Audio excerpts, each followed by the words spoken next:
because he's going to do a lot of damage when he's in office. I know the other caller said something about reparation. That's impossible. He would never give African Americans reparation. Can I ask the caller why? Hello, everybody. In a couple hours, I'll be departing on my final foreign trip as president. And while we're abroad, I'll have a chance to take a few of your questions, but I figured why wait? I know that there's a lot of domestic issues that people are thinking about, so I wanted to see if I could clear out some of the underbrush so that when we're overseas and people are asking about foreign policy questions, people don't feel obliged to tack on 3 other questions to them. Let me, I know you still will, yes. That I'm aware, but I'm trying something out here. First of all, let me mention 3 brief topics. First of all, as I discussed with the President-elect on Thursday, my team stands ready to accelerate in the next steps that are required to ensure a smooth transition. And we are going to be staying in touch as we travel. I remember what it was like when I came in 8 years ago. It is a big challenge. This office is bigger than any one person, and that's why ensuring a smooth transition is so important. It's not something that the Constitution explicitly requires, but it is one of those norms that are vital to a functioning democracy, similar to norms of civility and tolerance and a commitment to reason and facts and analysis. It's part of what makes this country work. And as long as I'm president, we are going to uphold those norms and cherish and uphold those ideals. As I've told my staff, we should be very proud that their work has already ensured that when we turn over the keys, the car is in pretty good shape. We are indisputably in a stronger position today than we were when I came in 8 years ago. Jobs have been growing for 73 straight months. Incomes are rising. Poverty is falling. The uninsured rate is at the lowest level on record. Carbon emissions have come down without impinging on our growth. And so my instructions to my team are that we run through the tape. We make sure that we finish what we started, that we don't let up in these last couple of months, because my goal is on January 21st, America's in the strongest position possible, and hopefully there's an opportunity for the next president to build on that. Number 2, our work has also helped to stabilize the global economy, and because there is one president at a time, I'll spend this week reinforcing America's support for the approaches that we've taken to promote economic growth and global security on a range of issues. I look forward to my first visit in Greece, and then in Germany I'll visit with Chancellor Merkel, who's probably been my closest international partner these past 8 years. I'll also signal our solidarity with our closest allies and express our support for a strong, integrated, and united Europe. It's essential to our national security, and it's essential to global stability. And that's why the Transatlantic Alliance and the NATO alliance have endured for decades under Democratic and Republican administrations. Finally, in Peru, I'll meet with the leaders of countries that have been the focus of our foreign policy through our rebalance in the Asia-Pacific. This is a time of great change in the world, but America's always been a pillar of strength and a beacon of hope to peoples around the globe, and that's what it must continue to be. Finally, on a personal note, Michelle and I want to offer our deepest condolences to Gwen Ifill's family and all of you, her colleagues, on her passing. Gwen was a friend of ours. She was an extraordinary journalist. She always kept faith with the fundamental responsibilities of her profession, asking tough questions, holding people in power accountable, and defending a strong and free press that makes our democracy work. I always appreciated Gwen's reporting, even when I was at the receiving end of one of her tough and thorough interviews. Whether she reported from a convention floor or from the field, whether she sat at the debate moderator's table or at the anchor's desk, she not only informed today's citizens, but she also inspired tomorrow's journalists. She was an especially powerful role model for young women and girls who admired her integrity, her tenacity, and her intellect, and for whom she blazed a trail as one half of the first all-female anchor team on network news. So Gwen did her country a great service. Michelle and I join her family and her colleagues and everybody else who loved her in remembering her fondly today. So with that, I'm going to take some questions, and because Josh Earnest has some pull around here, he just happened to put at the top of the list, Colleen Nelson of the Wall Street Journal. My understanding is, Colleen, that this is wrapping up your stint here, and you're going to Kansas City. Yes. Josh just happens to be from Kansas City. So I didn't know if there was any coincidence there, but we wish you the very best of luck in your new endeavors. As it turns out, there's no place like home. There you go. You're about to embark on your final foreign trip. What will you say to other world leaders about your successor? They've expressed many of the same misgivings that you have about Donald Trump. Should they be worried about the future of U.S. foreign policy? And separately, as Democrats scramble to regroup after a pretty shocking upset, what is your advice about where the party goes now and who should lead your party? One of the great things about the United States is that when it comes to world affairs, the president obviously is the leader of the executive branch, the commander-in-chief, the spokesperson for the nation. But the influence and the work that we have is the result not just of the president. It is the result of countless interactions and arrangements and relationships between our military and other militaries, and our diplomats and other diplomats, and intelligence officers and development workers. And there is enormous continuity beneath the day-to-day news that makes us that indispensable nation when it comes to maintaining order and promoting prosperity around the world. That will continue. In my conversation with the president-elect, he expressed a great interest in maintaining our core strategic relationships. And so one of the messages I will be able to deliver is his commitment to NATO and the transatlantic alliance. I think that's one of the most important functions I can serve at this stage during this trip, is to let them know that there is no weakening of resolve when it comes to America's commitment to maintaining a strong and robust NATO relationship, and a recognition that those alliances aren't just good for Europe, they're good for the United States, and they're vital for the world. With respect to the Democratic Party, look, as I said in the Rose Garden right after the election, when your team loses, everybody gets deflated, and it's hard, and it's challenging. And so I think it's a healthy thing for the Democratic Party to go through some reflection. You know, I think it's important for me not to be bigfooting that conversation. I think we want to see new voices and new ideas emerge. That's part of the reason why I think term limits are a really useful thing. I think the Democrats should not waver on our core beliefs and principles.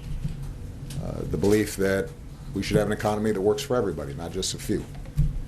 The belief that America, at its best, is inclusive and not exclusive. That we insist on the dignity and God-given potential and worth of every child, regardless of race or gender or sexual orientation or what zip code they were born in. That we are committed to a world in which we keep America safe, but we recognize that our power doesn't just flow from our extraordinary military, it also flows from the strength of our ideals and our principles and our values. So there are going to be a core set of values that shouldn't be up for debate, should be our North Star. But how we organize politically, I think is something that we should spend some time thinking about. I believe that we have better ideas. But I also believe that good ideas don't matter if people don't hear them. And one of the issues that Democrats have to be clear on is that given population distribution across the country, we have to compete everywhere. We have to show up everywhere. We have to work at a grassroots level, something that's been a running thread in my career. You know, I won Iowa not because the demographics dictated that I would win Iowa.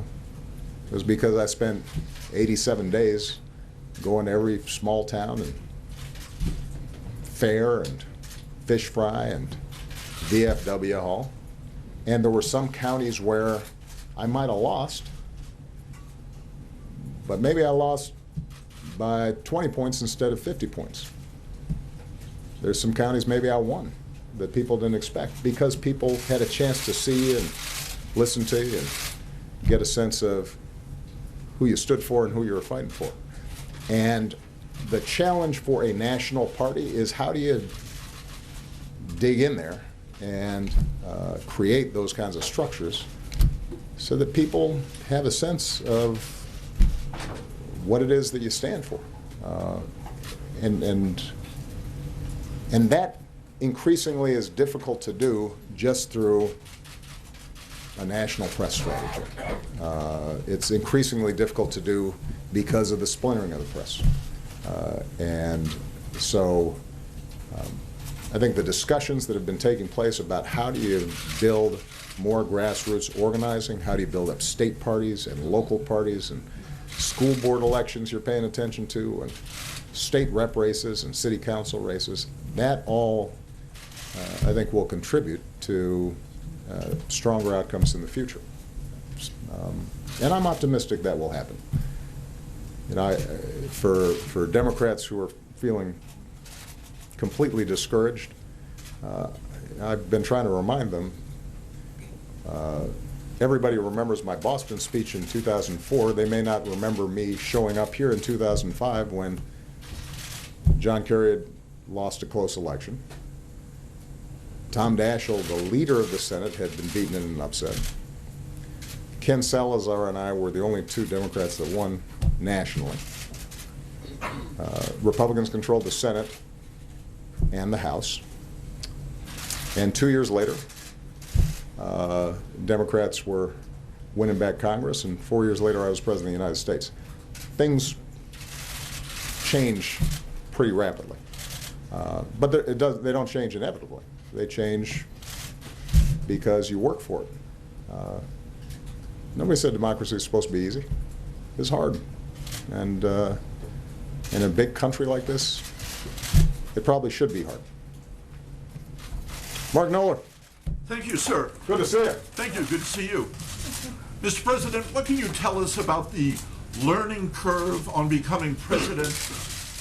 Can you tell us how long it took you before you were fully at ease in the job, if that ever happens? And did you discuss this matter with President-elect Trump?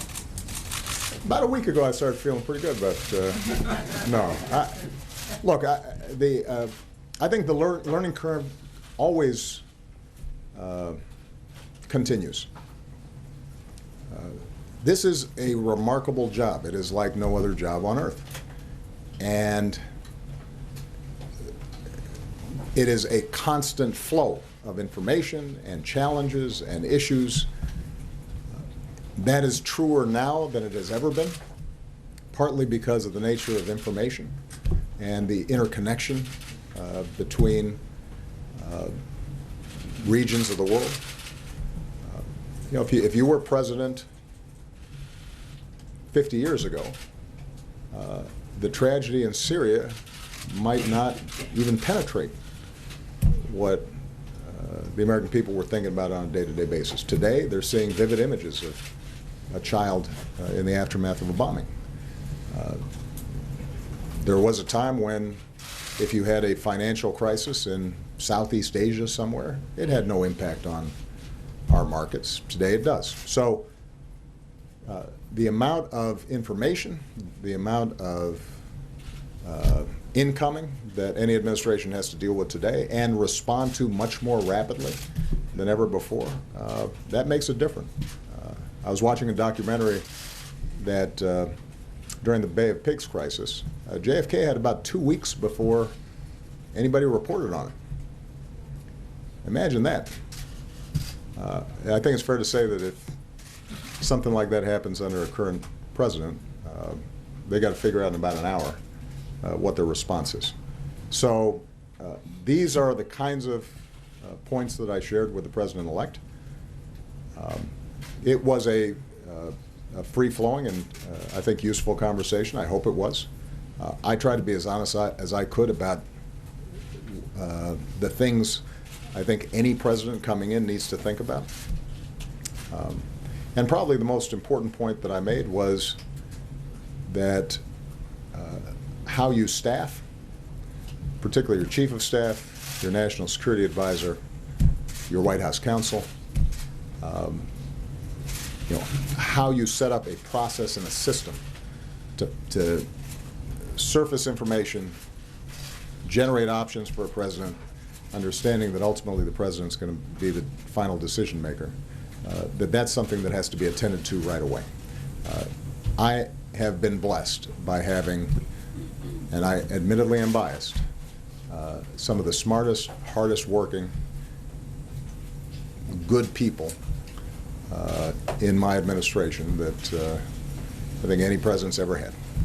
And as a consequence of that team, I've been able to make good decisions. And if you don't have that around you, then you'll get swamped. So I hope that he appreciated that advice.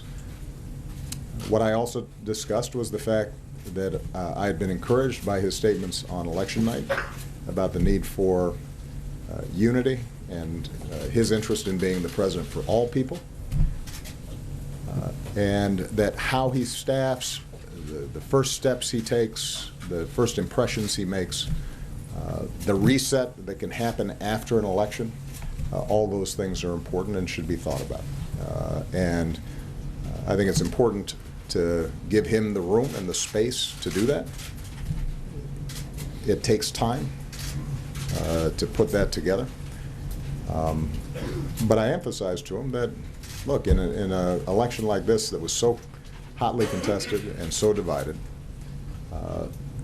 gestures matter, and how he reaches out to groups that may not have supported him, how he signals his interest in their issues or concerns. I think those are the kinds of things that can set a tone that will help move things forward once he's actually taken office. And how long did it take before you were at ease in the job? Well, I didn't really have time to worry about being at ease because you'll recall we were losing about 800,000 jobs a month. So the good news is that in some ways my experience is atypical. It's hard to find an analogous situation. By the time FDR came into office, the Depression had been going on for a couple of years. We were in the midst of a free fall. Financial system was locking up. The auto industry was about to go belly up. The housing market had entirely collapsed. So one of the advantages that I had was that I was too busy to worry about how acclimated I was feeling in the job. We just had to make a bunch of decisions. In this situation, we're turning over a country that has challenges, has problems, and obviously there are people out there who are feeling deeply disaffected. Otherwise, we wouldn't have had the results that we had in the election. On the other hand, if you look at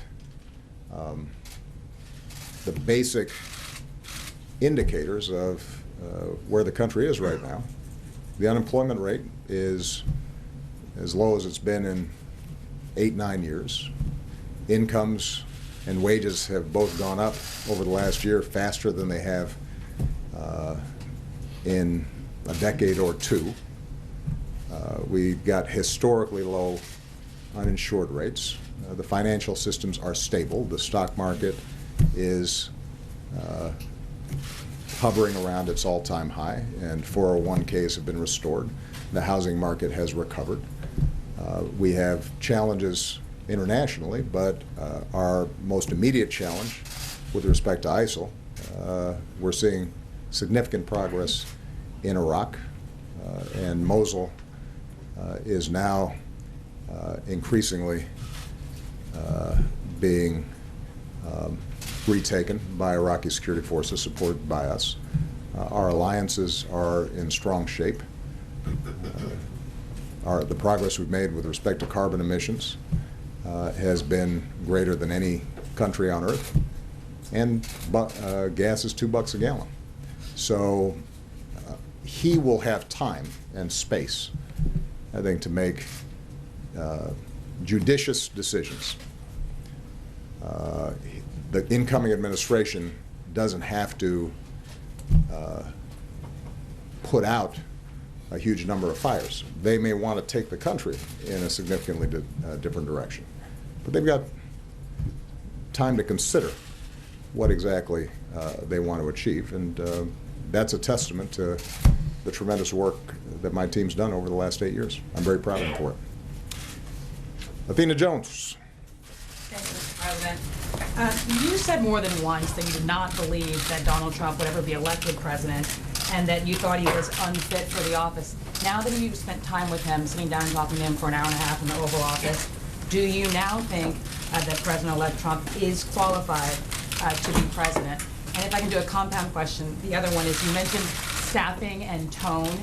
What do you say to those Americans who may not doubt that there will be a peaceful transition, but that are concerned about some of the policies and sentiments either expressed by President-elect Trump himself or his supporters that may seem hostile to minorities and others? Specifically, I'm talking about the announcement that Steve Bannon, who is a proponent of the so-called alt-right movement, what many call the white nationalist movement, is going to have a prominent role in the White House under President Trump as his chief strategist and senior advisor.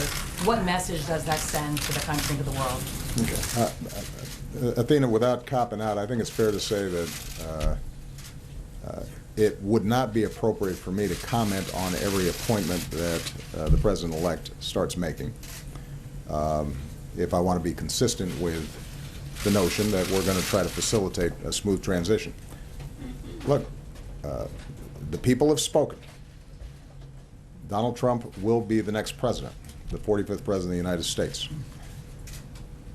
And it will be up to him to set up a team that he thinks will serve him well and reflect his policies.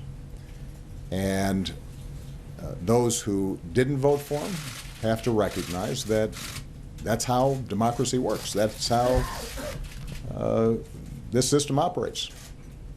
When I won, there were a number of people who didn't like me and didn't like what I stood for. And you know, I think that whenever you've got an incoming president of the other side, particularly in a bitter election like this, it takes a while for people to reconcile themselves with that new reality. Hopefully it's a reminder that elections matter and voting counts. And so, you know, I don't know how many times we have to relearn this lesson, because we ended up having 43% of the country not voting who were eligible to vote, but it makes a difference. Given that President-elect Trump is now trying to balance what he said in the campaign and the commitments he made to his supporters with working with those who disagreed with him and members of Congress and reaching out to constituencies that didn't vote for him, I think it's important for us to let him make his decisions. And I think the American people will judge over the course of the next couple of years whether they like what they see. and whether these are the kinds of policies and this is the direction that they want to see the country going. And my role is to make sure that when I hand off this White House, that it is in the best possible shape, and that I've been as helpful as I can to him in going forward and building on the progress that we've made. And my advice, as I said to the president-elect when we had our discussions, was that campaigning is different from governing. I think he recognizes that. I think he's sincere in wanting to be a successful president and moving this country forward. And I don't think any president ever comes in saying to himself, I want to figure out how to make people angry or alienate half the country. I think he's going to try as best he can to make sure that he delivers, not only for the people who voted for him, but for the people at large. And the good thing is that there are going to be elections coming up, so there's a built-in incentive for him to try to do that. But you know, it's only been 6 days, and I think it'll be important for him to have the room to staff up, to figure out what his priorities are, to be able to distinguish between what he was campaigning on and what is practical, what he can actually achieve. You know, there are certain things that make for good sound bites, but don't always translate into good policy. You know, that's something that he and his team, I think, will wrestle with in the same way that every president wrestles with. I did say to him, as I've said publicly, that because of the nature of the campaigns and the bitterness and ferocity of the campaigns, that it's really important to try to send some signals of unity and to reach out to minority groups or women or others that were concerned about the tenor of the campaign. And I think, you know, that's something that he will want to do. But this is all happening real fast. He's got commitments to supporters that helped to get him here, and he's going to have to balance those. You know, over the coming weeks and months and years, my hope is that those impulses ultimately win out. But it's a little too early to start making judgments on that. Your youth rights qualifications, has that changed after meeting with them? You know, I think that he successfully mobilized a big chunk of the country to vote for him, and he's going to win. He has won. He's going to be the next president. Regardless of what experience or assumptions he brought to the office, this office has a way of waking you up. And those aspects of his positions or predispositions that don't match up with reality, he will find shaken up pretty quick, because reality has a way of asserting itself. And some of his gifts that obviously allowed him to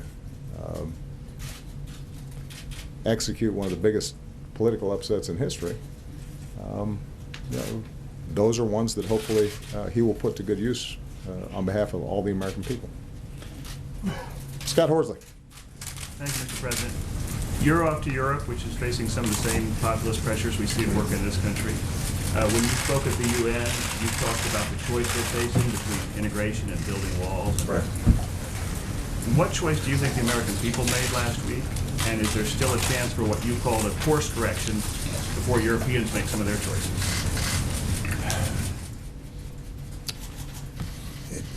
I think the American people recognize that the world has shrunk, that it's interconnected, that you're not going to put that genie back in the bottle.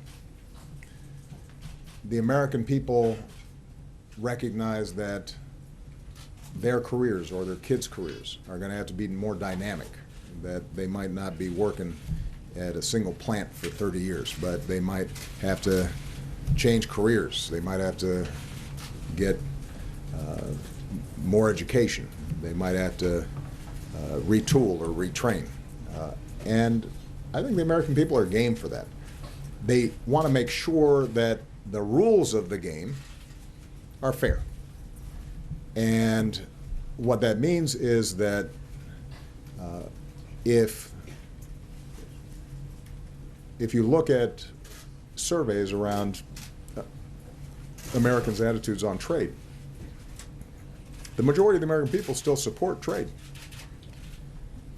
But they're concerned about whether or not trade is fair and whether we've got the same access to other countries' markets as they have with us. Is there just a race to the bottom when it comes to wages and so forth? Now, I made an argument, thus far unsuccessfully, that the trade deal we had organized, TPP, did exactly that, that it strengthened workers' rights and environmental rights, leveled the playing field, and as a consequence would be good for American workers and American businesses. But that's a complex argument to make when people remember plants closing and jobs being offshore.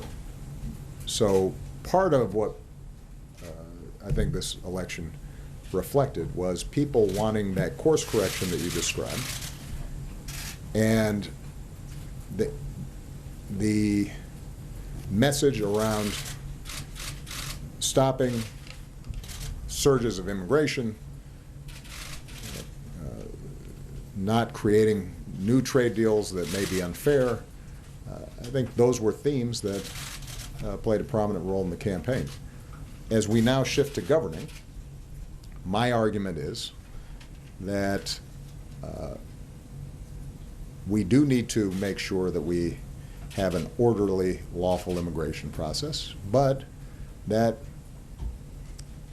if it is orderly and lawful, immigration is good for our economy.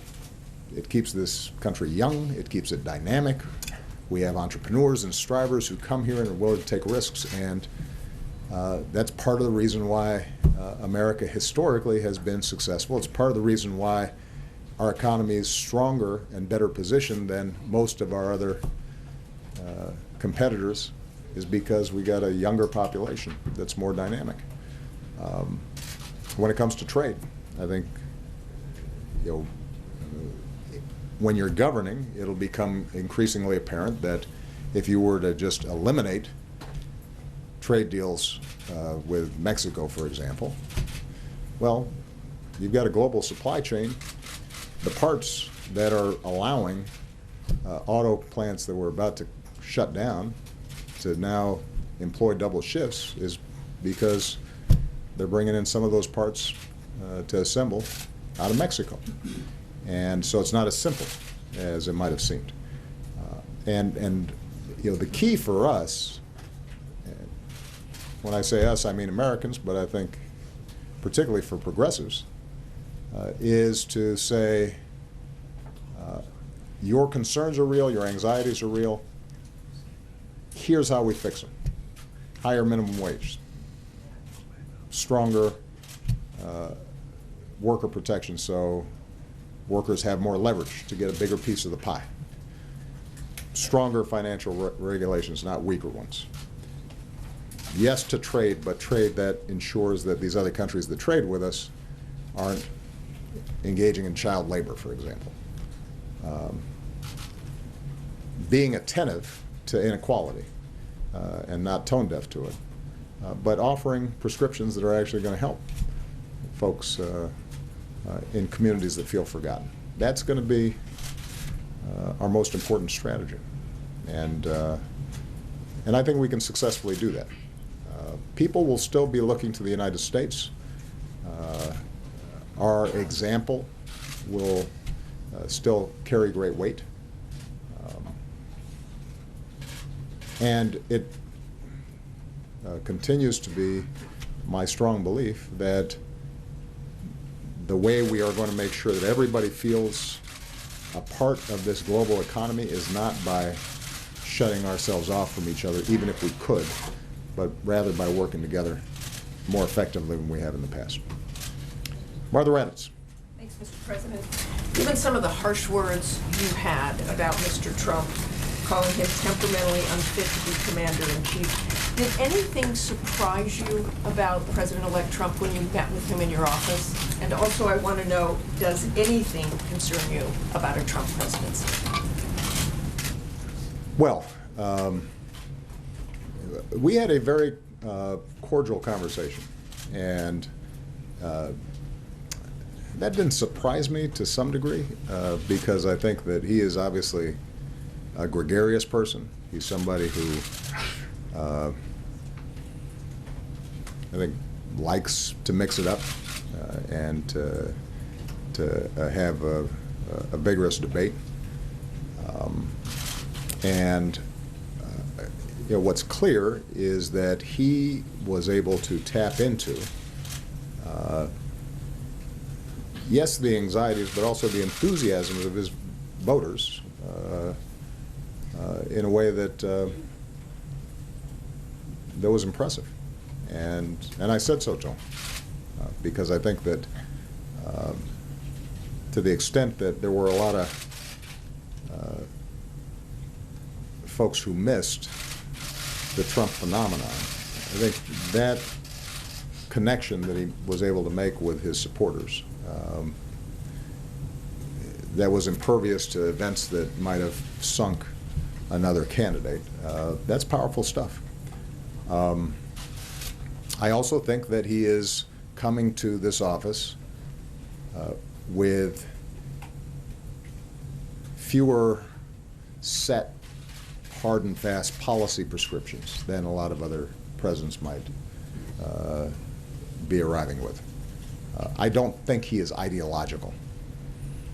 I think ultimately he's pragmatic in that way, and that can serve him well as long as he's got good people around him and he has a clear sense of direction. Do I have concerns? Absolutely. Of course I've got concerns. You know, he and I differ on a whole bunch of issues. But the federal government and our democracy is not a speedboat. It's an ocean liner, as I discovered when I came into office. It took a lot of really hard work for us to make significant policy changes, even in our first 2 years when we had larger majorities than Mr. Trump will enjoy when he comes into office. And one of the things I advised him to do was to make sure that before he commits to certain courses of action, he's really dug in and thought through how various issues play themselves out. I'll use a obvious example where we have a difference, but it'll be interesting to see what happens in the coming year, and that's the Affordable Care Act. So obviously this has been the holy grail for Republicans over the last 6-7 years, was we got to kill Obamacare. Now, that has been taken as an article of faith, that this is terrible, it doesn't work, and we have to undo it. But now that Republicans are in charge, they got to take a look and say, let's see, we got 20 million people who have health insurance who didn't have it before. Healthcare costs generally have gone up at a significantly slower rate since Obamacare was passed than they did before, which has saved the federal treasury hundreds of billions of dollars. People who have health insurance are benefiting in all sorts of ways that they may not be aware of, everything from no longer having lifetime limits on the claims that they can make, to seniors getting prescription drug discounts under Medicare, to free mammograms. Now, it's one thing to characterize this thing as not working when it's just an abstraction. Now, suddenly, you're in charge and you're going to repeal it. Okay, well, what happens to those 20 million people who have health insurance? Are you going to just kick them off and suddenly they don't have health insurance? And in what ways are their lives better because of that? Are you going to repeal the provision that ensures that if you do have health insurance on your job and you lose your job, or you change jobs, or you start a small business, that you're not discriminated against because you got a pre-existing condition? That's really popular. How are you going to replace it? Are you going to change the policy that kids can stay on their parents' health insurance plan until they're 26? How are you going to approach all these issues? Now, my view is that if they can come up with something better that actually works, and a year or two after they've replaced the Affordable Care Act with their own plan, that 25 million people have health insurance and it's cheaper and better and running smoothly, I'll be the first ones to say, that's great. Congratulations. If, on the other hand, whatever they're proposing results in millions of people losing coverage and results in people who already have health insurance losing protections that were contained in the legislation, then we're going to have a problem. And I think that's not going to be unique to me. I think the American people will respond that way. So I think on a lot of issues, what you're going to see is now comes the hard part. Now is governance. We are going to be able to present to the incoming administration a country that is stronger, a federal government that is working better and more efficiently, a national security apparatus that is both more effective and truer to our values, energy policies that are resulting in not just less pollution, but also more jobs. And I think the president-elect rightly would expect that he's judged on whether we improve from that baseline and on those metrics, or things get worse.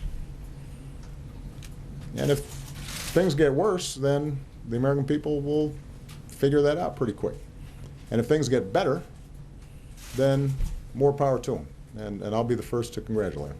Mr. President, you had talked specifically about his temperament. Mm-hmm. Do you still have any concern about his temperament? As I said, because Athena asked the question, whatever you bring to this office has a habit of magnifying and pointing out, and hopefully then you correct for it. This may seem like a silly example, but I know myself well enough to know I can't keep track of paper.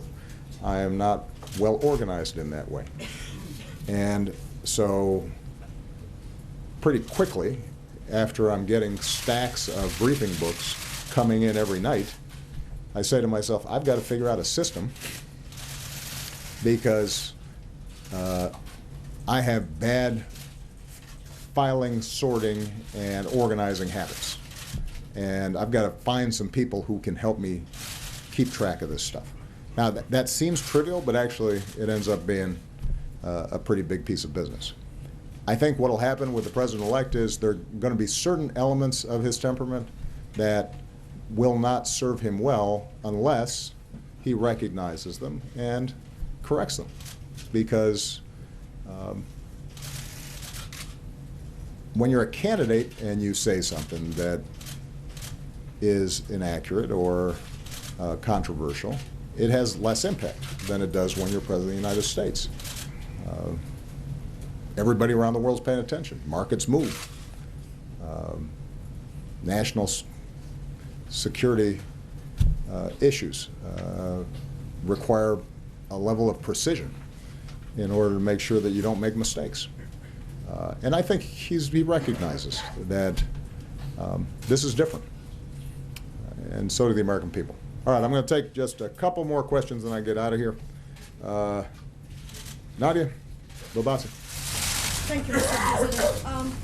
President-elect Trump threatened to unravel the Iran nuclear deal, which your administration worked very hard to achieve.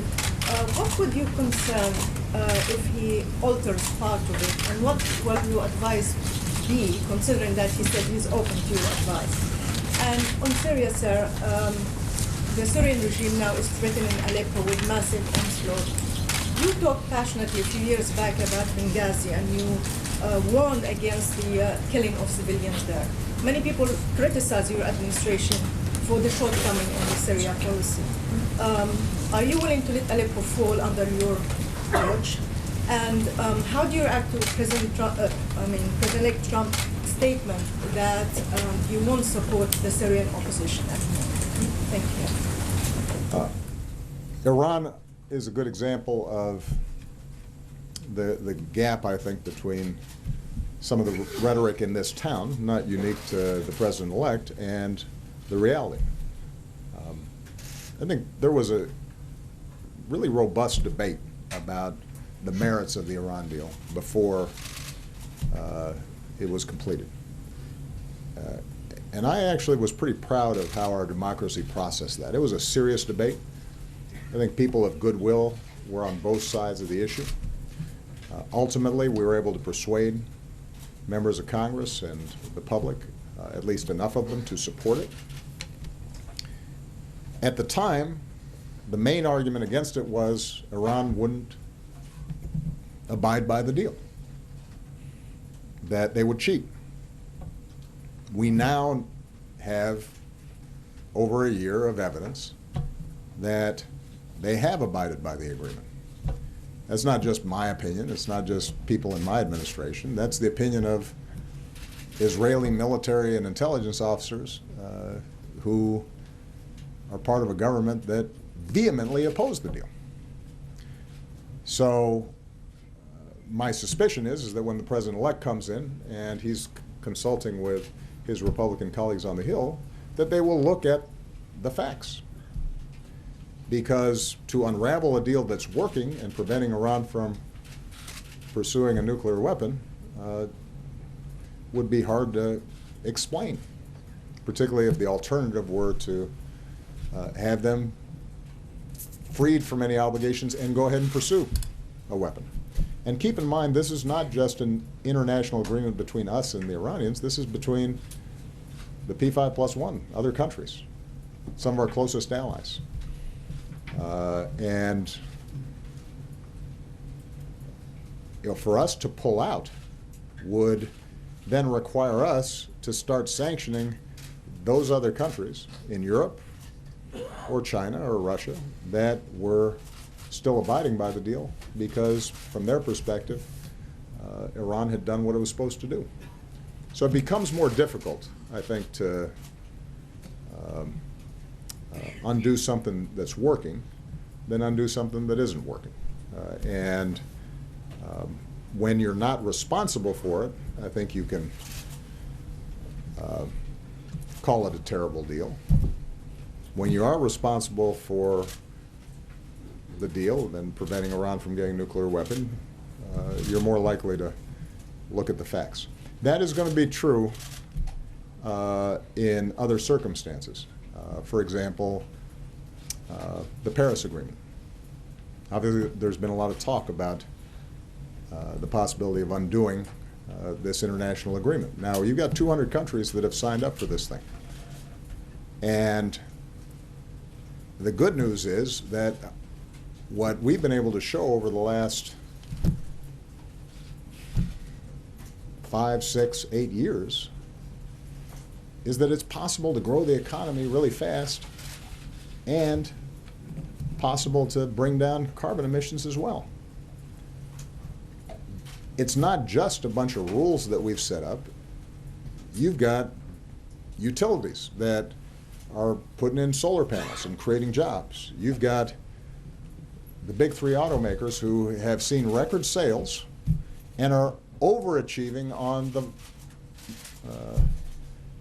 fuel efficiency standards that we set. Turns out that people like not having to fill up as often and save money at the pump, even if it's good for the environment. Like California, that have been moving forward on a clean energy agenda, separate and apart from any federal regulations that have been put forward. In fact, 40% of the country already lives under in states that are actively pursuing what's embodied in the Paris Agreement and the Clean Power Plant Rule. And even states like Texas that politically tend to oppose me, you've seen huge increases in wind power and solar power. And you've got some of the country's biggest companies like Google and Walmart all pursuing energy efficiency because it's good for their bottom line. So what we've been able to do is to embed a lot of these practices into how our economy works. And it's made our economy more efficient. It's helped the bottom line of folks, and it's cleaned up the environment. What the Paris Agreement now does is say to China and India and other countries that are potentially polluting, come on board. Let's work together so you guys do the same thing.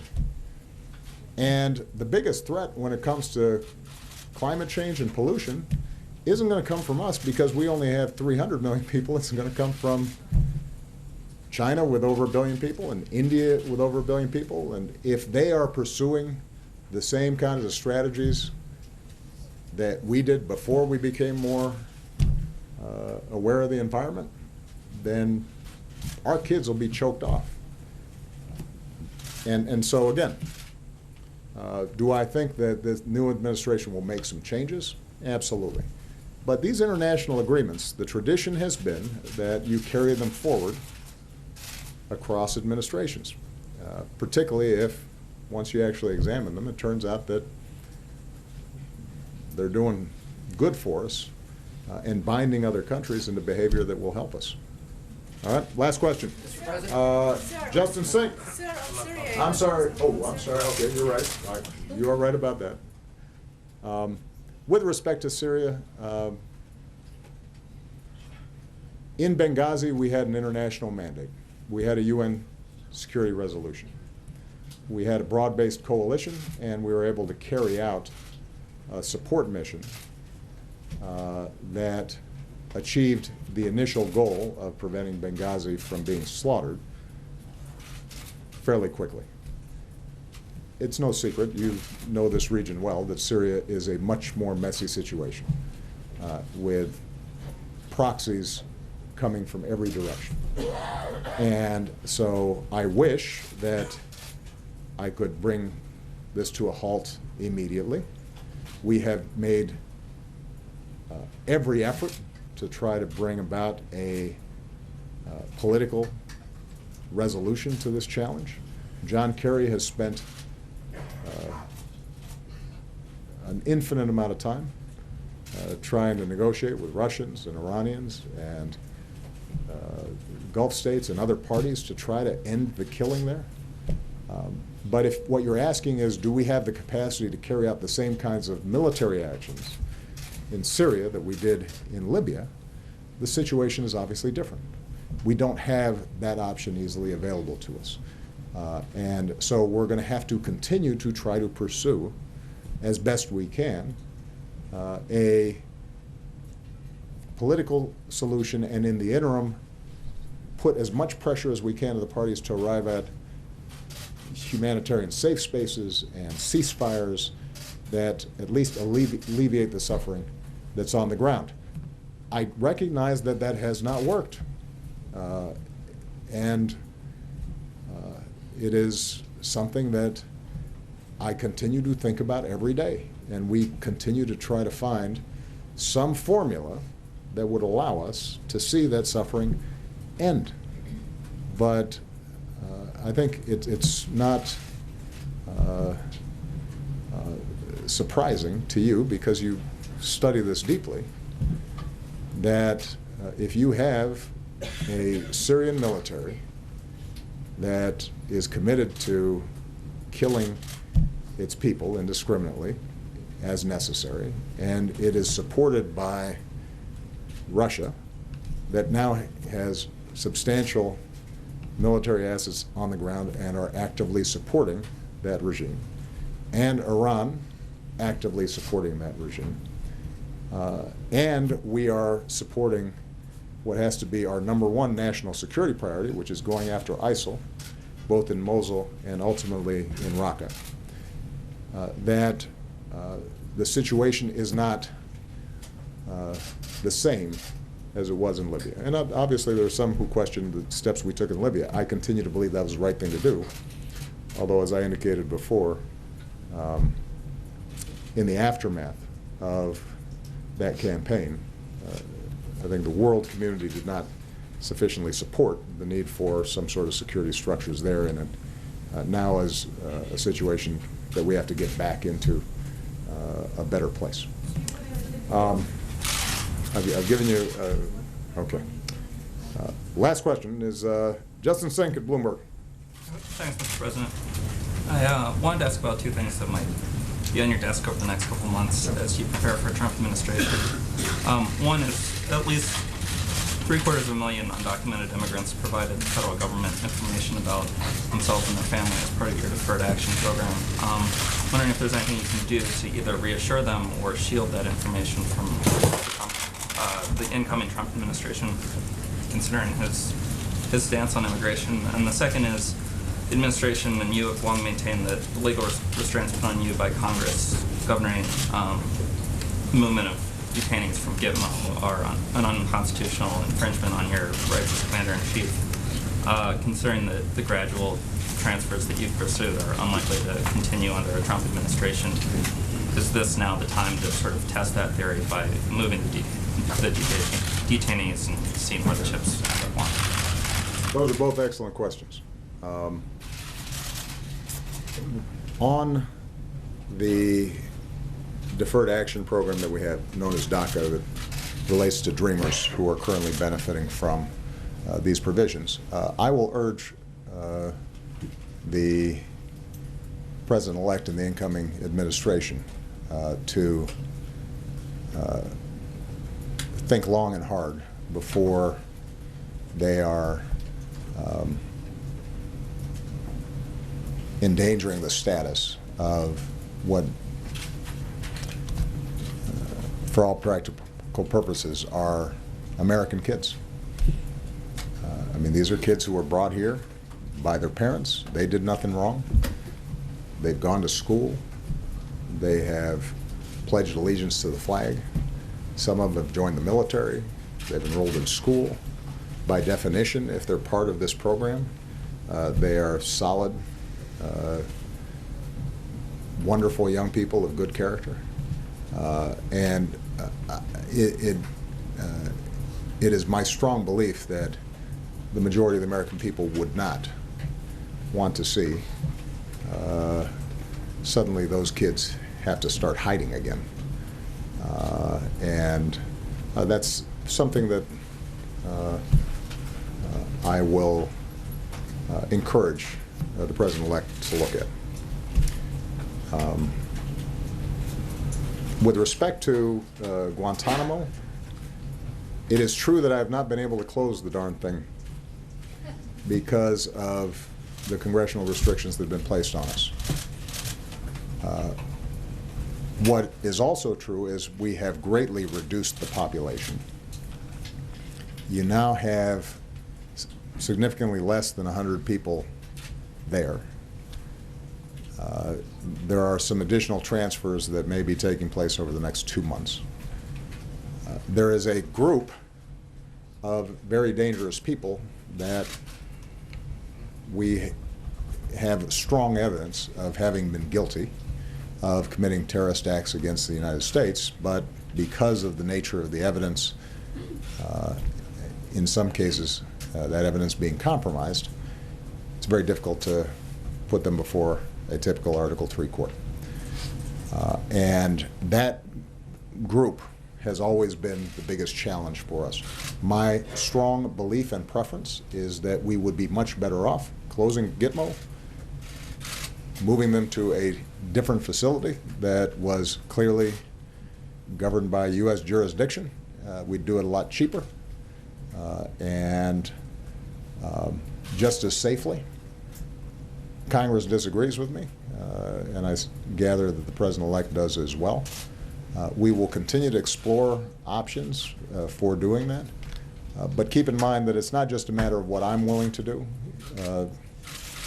You know, one of the things you discover about being president is that there are all these rules and norms and laws, and you got to pay attention to them. And the people who work for you are also subject to those rules and norms. And that's a piece of advice that I gave to the incoming president.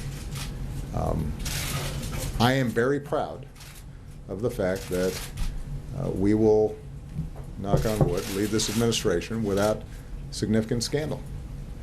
We've made mistakes, there have been screw-ups, but I will put the ethics of this administration and our track record in terms of just abiding by the rules and norms and keeping trust with the American people, I will put this administration against any administration in history. And the reason is because, frankly, we listened to the lawyers. You know, we had a strong White House counsel's office. We had a strong ethics office. We had people in every agency whose job it was to remind people this is how you're supposed to do things. It doesn't mean everybody always did everything exactly the way it's supposed to, because we got 2 million people working in the federal government, if you're including the military, and so we had to just try to institutionalize this as much as we could, and that takes a lot of work. And one of my suggestions to the incoming president is that he take that part of the job seriously as well. Again, you wouldn't know this if you were listening to some news outlets or some members of oversight committees in Congress. But if you actually look at the facts, it works. And this is just one example of the numerous ways in which the federal government is much better today than it was without people really knowing. You look at VA, people remember the legitimate problems that were publicized in Phoenix. It was scandalous what happened. What people don't remember is that we've brought in well over 1 million people who are getting benefits that weren't getting it before, driven the backlog for disability benefits way down, cut homelessness in half, just made the agency work better, not work perfect, but work better. And one of the mottos I always have with my staff was, better is good. Perfect is unattainable, better is possible. And so we will try to share the lessons that we've learned over these last 8 years with the incoming president, and my hope is he makes things better. And if he does, we'll all benefit from it. All right? Thank you, everybody. You guys, some of you who are traveling, you'll get a chance to ask more questions. All right? Thank you.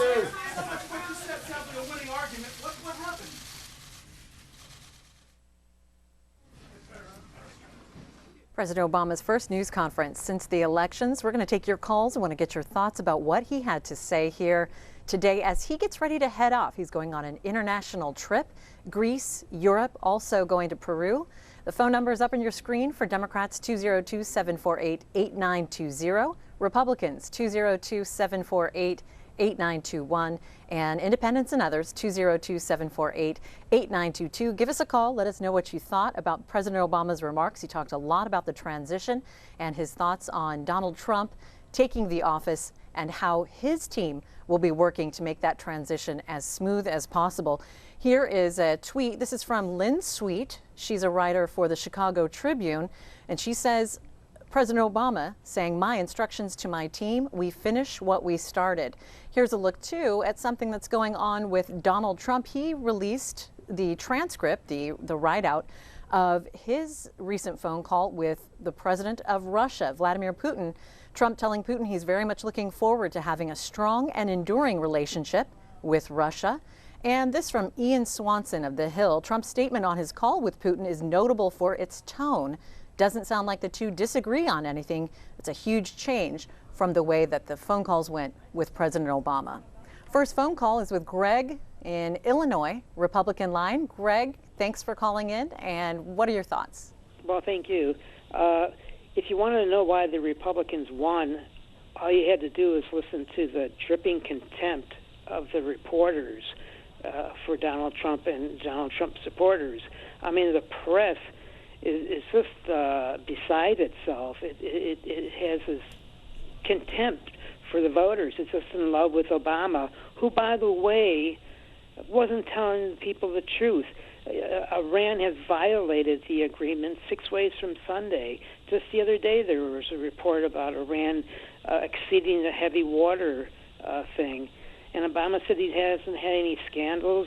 What does he think Syria in the Mideast is? I mean, this influx of people, the thousands and hundreds of thousands of people being murdered in Syria is not a scandal. It's a genocide.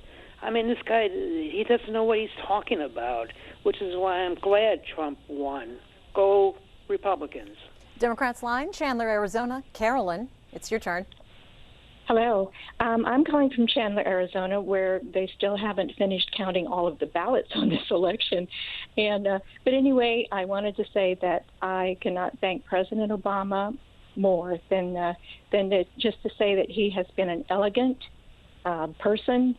He has been very reasonable, and I couldn't be more proud that he has served our country. And I do appreciate that he is trying to make the best of the incoming administration. And I hope that God blesses our country. Thank you very much. Thanks for the call, Carolyn. Daryl's on the line, Augusta, Georgia, for Independence and others. Hi, Daryl. Hi. What do you think? I just heard his pretty much explanation to most of the reporters there, but I have to say he was, cordial as a president.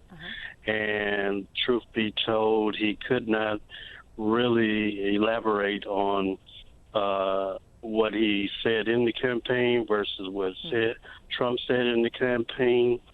But the viewers and the people voting are actually voting on what they seen media publish. So I can understand him in his position, but truth be told, we all know that, and for me, you say what you mean. You mean what you say. You don't. And our country, as far as democracy, is never, in the sense of having an American dream, has never diverted from saying and being who we are and what we're about. And that goes as far as interviews on trying to find employment to our needs as humanity. All right. Pearl, Mississippi now, Republican line. We've got Bailey. Go ahead, Bailey. Screw Obama. And next call, Deborah, Randallstown, Democrat. Hi, Deborah. How are you? Good. I want to thank God for gifting us with President Obama, First Lady, Biden, and all of his staff, and everything that he has done for this country in 8 years. I want to say this. I want to. I have a need for the First Lady to represent me in a malpractice lawsuit for $45 million. And I also want the president to know that Dreams of My Father, one of his books, touched me so much to the extent that I have wrote my book that says, Thou Shalt Not Hate. And I would like to have his team to actually do exactly what they did for his book for me. All right, Deborah, thanks for the call. Ed O'Keefe with the Washington Post writing Obama during his press conference, talking about term limits being a very useful thing. Ed O'Keefe says that will be heard by younger House Democrats clamoring for a leadership shakeup. Here's another one from Ed. Also, Obama urging party to take some time to sort out its future will be interpreted the same way. And of course, the minority leader in the House, Nancy Pelosi, hoping to be reelected on Thursday. Those elections happening this week. Republicans will make their leadership elections on Tuesday, and the Democrats on Thursday. And then next week, the Senate will be doing the same thing. Sandra in Cleveland, is it Mississippi, Sandra? Independent line? Marijuana. I think we lost Sandra there. Let's try for Regina, Fort Worth, Texas, Republican. Hi. Hi, Regina, go ahead. I feel like that when Obama came in, things were already messed up. So now we're back to Republicans again. So what I'm trying to figure out is what's going to go on.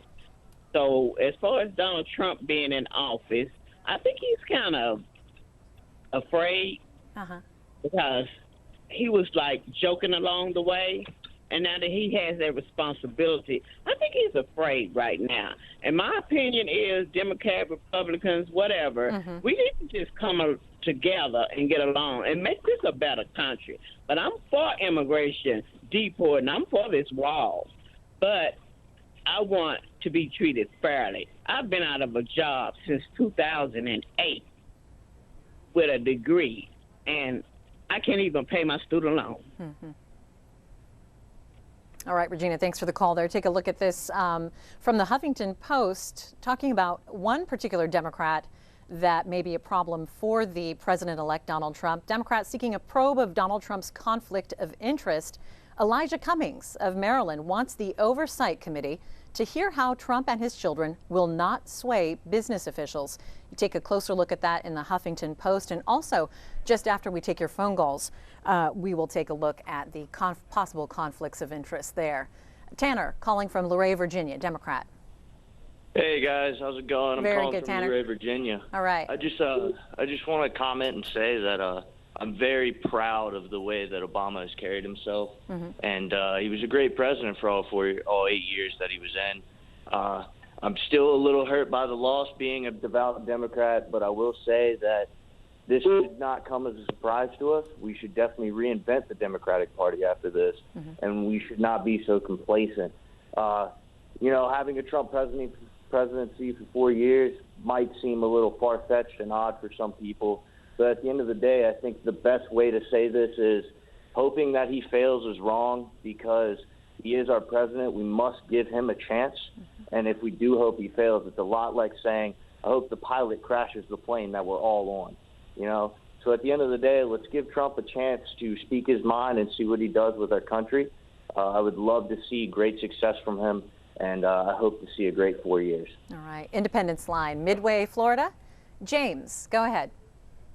Yes, how you doing? My comment is going to be very brief. However, I would like to think that Obama, he has definitely been one of the best presidents that we probably going to say went down in our presidential history.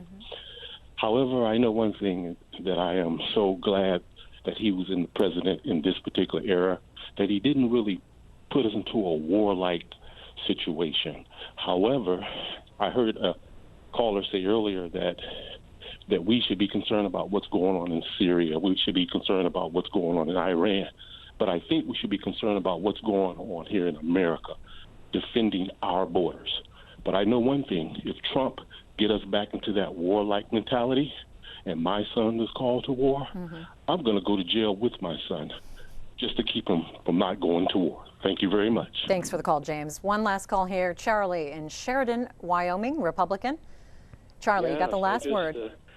I'm just thinking here to myself, I can't decide which is more delusional, the two callers you had talking about how great Obama's 8 years were, or the president himself when he stood there and said, well, laws have to be followed and we have to do everything in a constitutional fashion. This man, used his pen and his phone to arbitrarily, unconstitutionally change the health care law, change the immigration law. This man was a walking disaster constitutionally, and I just hope that Mr. Trump will take wise advice as far as being constitutional as a president. Thank you. All right, Charlie, thanks so much. Tweet really quickly here from Manu Raju with CNN. Obama saying he will tell foreign leaders Trump has a commitment to NATO. Of course, the president heading out tomorrow. He's going to be in Greece. Then he heads on to Germany. He'll be meeting with Chancellor Angela Merkel there, and also meeting with the leaders of France, the UK, and Italy. And then a meeting in Peru. This will be the Asia Economic Summit, which is where he'll wrap up his trip. 5:20 p.m. Eastern Time right here on C-SPAN. We're going to take you